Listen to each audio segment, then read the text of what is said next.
Hello and welcome to another video. So I know I haven't been around for a while. I spent a fair while in hospital getting things sorted out, but hopefully I'll be back and bringing you daily content. So first thing on the list of stuff to bring back is Aggro Blood. Why? Because it's probably still one of my most favorite decks and it's been topping the meta pretty consistently recently. So we'll get right into some gameplay and we'll check it out. Okay, so our first matchup is against Blood as well. Not too bad against these matchups, especially going first. Usually that's your advantage. If you can hit that first, you're pretty set for the most part. You do want to push out as many early game cards as you can, so getting one drops is pretty important. Being able to flood the board is also quite important when you're playing Aggro Blood, which most people should know by now. But we do have double Spiderweb Imp, which is a good way to block when you're playing against another Blood deck. Whether it is Vengeance or Aggro, you can pretty much stall them out in the early turn. Unfortunately, they basically mirror my play. The only advantage to that is that we're playing on the front end, getting out our strongest stuff first and boosting off our cards. Meaning we do get favourable trades.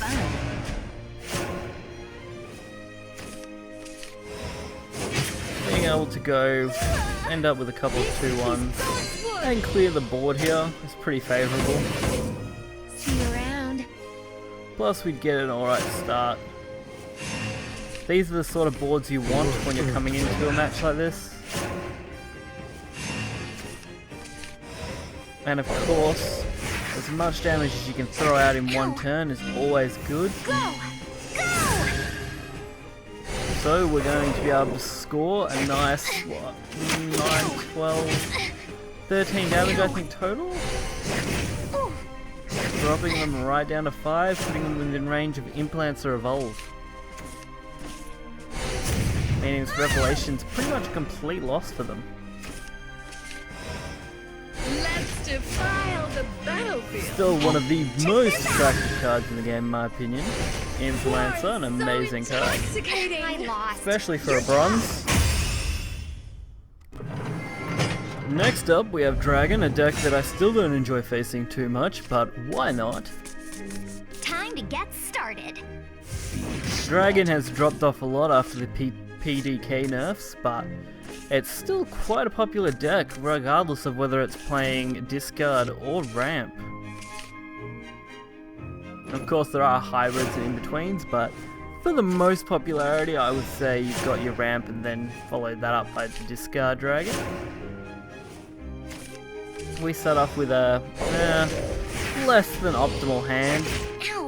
I mean, the Vanias are quite nice, but other than that we're risking a lot with these boards.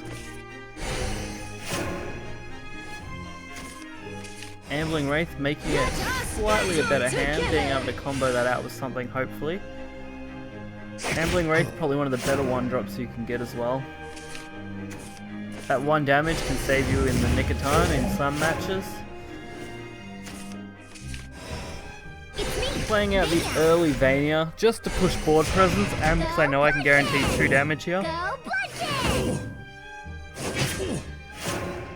I didn't see the need to leave it. If they're going to clear me, they're going to clear me.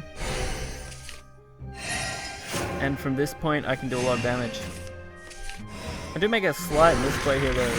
Instead of playing the Ambling, evolving the Vania probably would have been better than just going face. That way saving the Ambling in my hand in case I needed that extra 1 damage.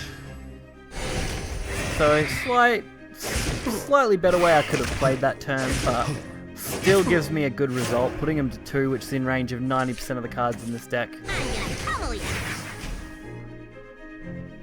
I mean, there's not many cards that can't kill this guy from 2. The only downfall here was the fact that they played Altered Fate. Getting 10 damage on me like that really sucked on my part. Fortunately, I have just enough to survive. Giving me a pretty good easy win. Alright, and our final matchup is against Sword. Sword is hit or miss these days. I mean, some of the mid-range are pretty good.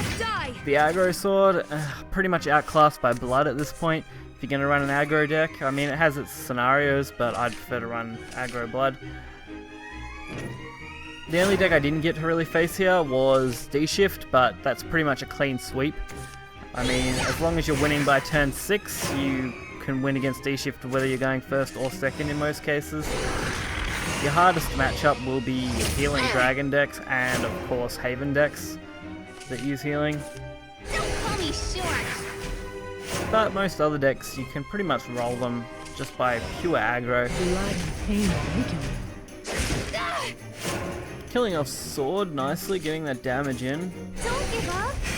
Hoping for them to make some unfavorable option plays, which here is good. I mean, Snarling Chains, probably another one of my really liked cards. It does pretty much replace Hungering Horde, but they have both situations where they can be beneficial. Hungering Horde good against things like Shadow, whereas Snarling Chains is just a great general card, especially in decks that really want to burst your opponent down. For now. Pathetic. Even though you do take a little bit of damage yourself, Snarling Chains usually can easily just win you a game. Getting those clears and meaning to go face while at the same time dealing damage. Just such a good card. Plus the artwork is absolutely to die for. I'll show you a secret technique. And as a Hunter x Hunter fan, I can really respect how good that artwork is. So, not quite lethal, and we're in a bad spot leaving this 4-4 up, so getting rid of that has to become a priority in this matchup. The Razor Claw is also another card that I really didn't want to have to risk playing.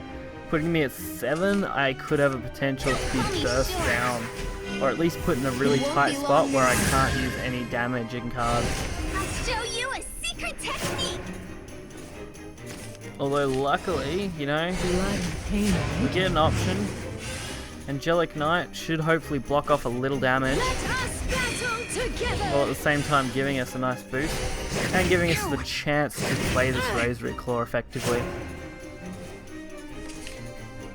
So some of these matchups, of course, they're going to require some luck. Your opponent can't have an optimal hand, you need a kind of good hand. That's basically how all card games work, so that's not too surprising on how much I was relying on luck in this kind of matchup, for example.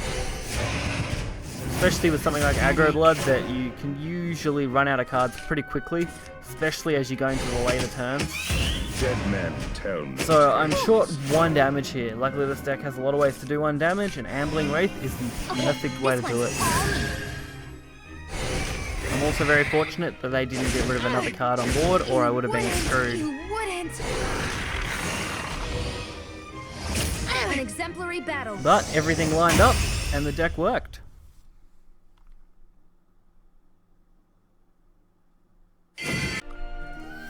So, a little bit to look at in this deck. I mean, the triple Karabos, which we didn't get to see played, mainly because you don't normally get to play that often.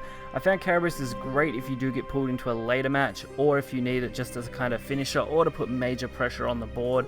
That's about the only time that it's really that handy. Single Implanter, as you saw, can be great for getting that final bit of damage you need. Scarlet Sabers, great way to just draw out, kill off big threats, along with clearing wards. And the rest is pretty much just burning damage down as much as possible, while just getting pure value out of things like Spiderweb Imp to block off either mirror matches or other decks that do perform quite quickly. So, hopefully you guys did enjoy this video, and I'll catch most of you guys next time. I'm pretty sure this video will go pretty quickly, so I might just speak a little bit about what I'm planning for the future and what I might be doing, hopefully. So, we'll get into that now. So, I was away a bit. Of course, I had 43 days in hospital, major surgery, went through all that. Had to go through the healing process, still got a little bit to go there, but I'm able to come back and make videos, which is great. Other than that, looking at hopefully being able to do videos every day again, maybe mix and matching a few things, hopefully some collaborations on the horizon, and maybe even looking at some other products and different things that I can get my hands on review-wise. I've actually just received some really nice headphones that I'm using to do this video with, and it's quite enjoyable, so hopefully that will all go well, and we can look for some great more content in the future. So thank you guys for sticking with me, and look forward to more Shadowverse content. Catch ya.